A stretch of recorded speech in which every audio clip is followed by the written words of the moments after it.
జీ5 ఉండగా మీ favourite TV shows ని మీరు అస్సలు మిస్ అవ్వలేరు. Complete free.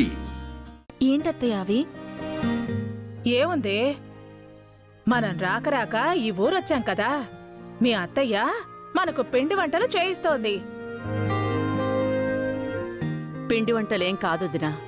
పొలంలో చెట్లకి కొత్త కుండలో పొంగలి వండి నైవేద్యం పెట్టి పూజ చెయ్యాలి. నాన్సెన్స్. చెట్టుకి పుట్టకి మనం పూజ చేయడం ఏంటండి? అది మన ఆచారమే. ఎప్పటినుంచో ఈ కుటుంబం, ఈ ఊరు ఆ పూజ చేస్తోంది. ఈ మధ్య మనం చేయటం లేదు. అందుకే ఇంట్లో ఇన్ని గొడవలు జరుగుతున్నాయి. కాబట్టి ఈసారి నా ముగ్గురు కోడళ్లతో నైవేద్యం పెట్టిస్తాను.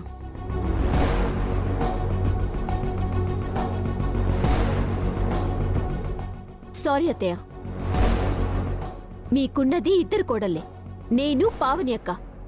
మూడో కోడలు ఎక్కడి నుంచి వచ్చింది? నాకు ముగ్గురు కొడుకులు, ముగ్గురు కోడళ్ళు. మేమిద్దరమే మీ కొడుకులమని నాన్నే ఒప్పుకున్నాక నువ్వేంటమ్మా మూడో వ్యక్తిని కొడుకంటున్నావు?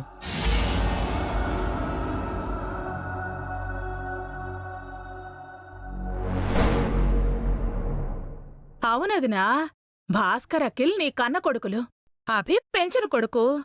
సొంత కొడుకు ఎలా అవుతాడు? వసు సొంత కొడలు ఎలా అవుతుంది? పూజలో వసుని కలపడం భావ్యం కాదు.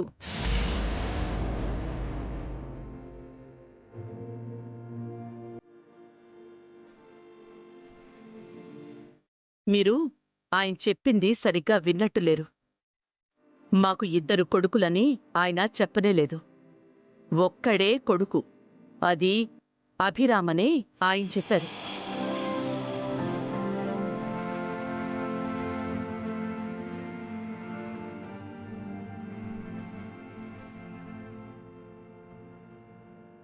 అంటే మేం మీ కొడుకులం కాదా అమ్మా?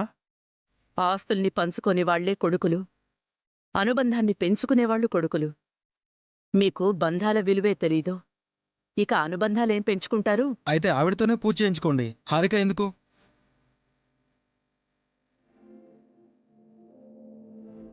మనం ఎందుకు తగ్గాలకి? నువ్వు ఈ ఇంటి వారసుడివి. ఈ ఇంటి సంప్రదాయంగా వస్తున్న పూజ ఈ ఇంటి కోడలిగా నేను చేస్తాను. ఆ కుండలో నేను పొంగలుండుతాను.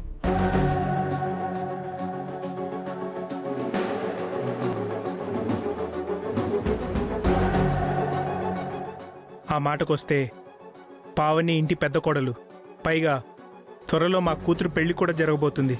పావని ఇంటికి పూజ చేస్తుంది. ఈ ఇంటి నుంచి ఒక కుండే బయటికి వెళ్ళాలిరా. కుటుంబంలో ఎంతమంది ఉన్నా కుండ ఒక్కటే, 2 కుండలు వద్దు. అయితే ఆ కుండ నాదే కావాలి. ఈసారి పావని పూజ చేస్తుందని చెప్పాను కదమ్మా. మాతో మీకు పోటీ ఏంటన్నయ్య? అయితే పోటీ నుంచి తప్పుకో అఖిల్. మీ అన్నయ్యతో నీకు పోటీ ఎందుకు? సారీ అక్క, నేను వెనక్కి తగ్గను. నా కుండే ఈ ఇంటి నుంచి వెళ్తుంది. మా కుండ కూడా వెళ్తుంది.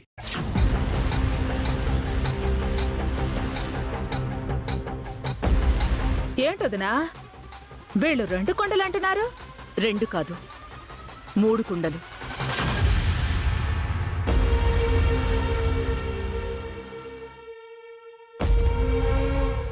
మూడో కుండ ఎవరిది?